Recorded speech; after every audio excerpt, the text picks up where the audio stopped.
Yeah, I had to put on a brave face. Or I felt I had to put on a brave face, and that was easier sometimes than it was others.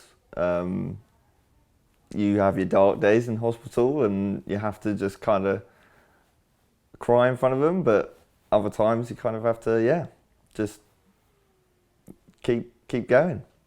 The physical side of the illness, I was completely fine with. I didn't find almost hard. Like, everyone says to people, oh, it must be so hard being ill.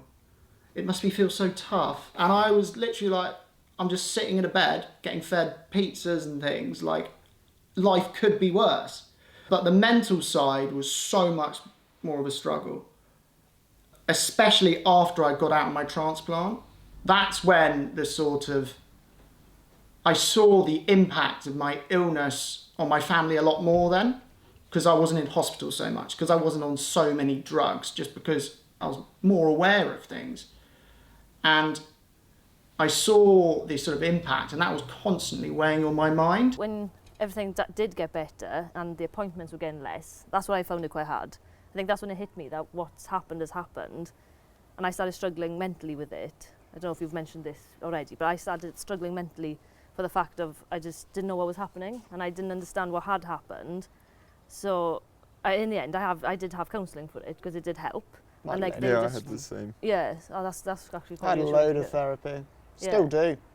I don't have mine anymore, but only because I told him I don't want to speak to him anymore because I feel better in myself. But if I do need to go back, I always can.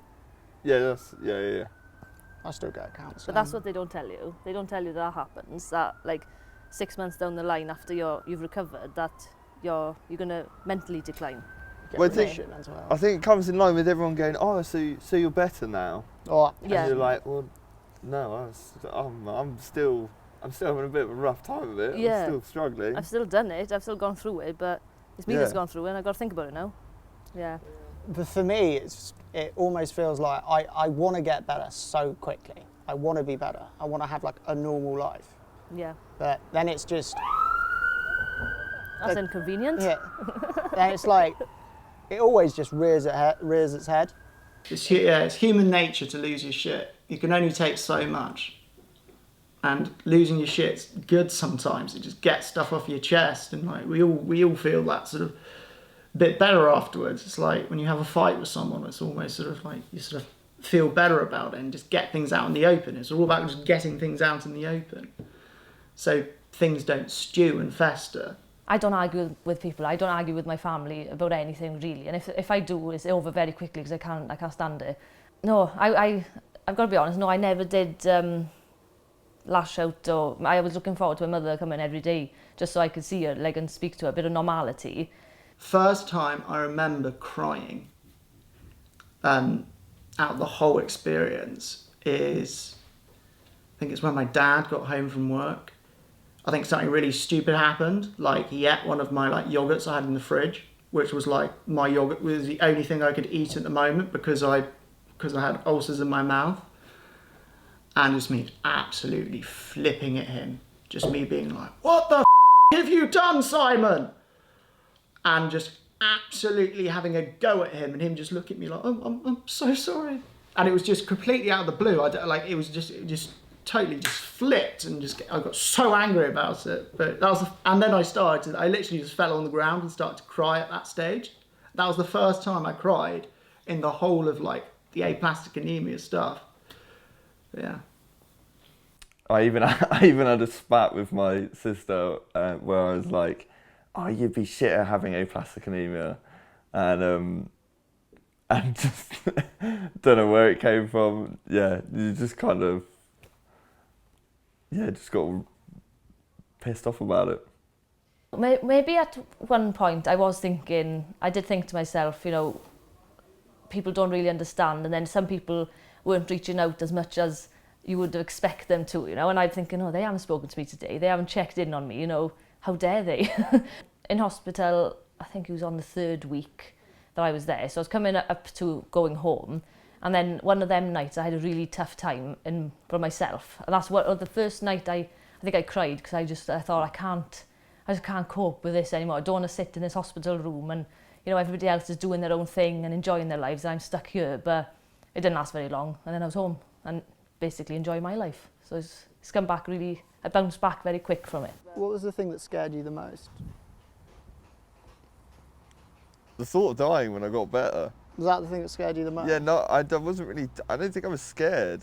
I was just kind of like, oh, it's just got to be done. It's got to be done, it'll Yeah. it'll happen. Yeah, I don't think I was, like, of course I was like, I don't think I was actively scared. Of course the fear was in the back of my head, but I don't think I didn't really sit around thinking, shit, I'm gonna die, or I might die, or I didn't really ever think I was gonna.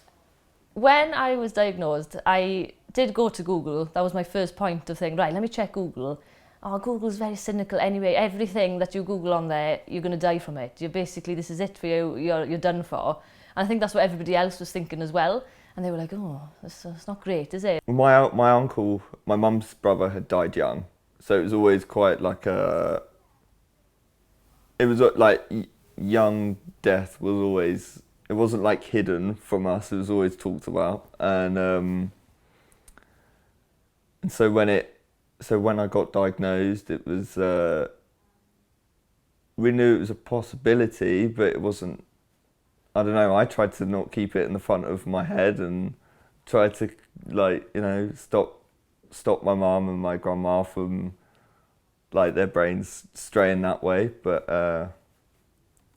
yeah, you have to have the I suppose you kind of have to have the conversation for yourself, like, to kind of just, I don't know, like, prepare yourself for just that being the case. I don't think I actually Googled myself, am I going to die from it? Because being a nurse, I actually knew a bit more about these type of things than, like, the other people would, people who aren't in the medical profession. So I didn't quite Google myself and ask Google if I was going to die. But I know people do it. But Google tells you you're going to die if you've got a sniffle anyway, so.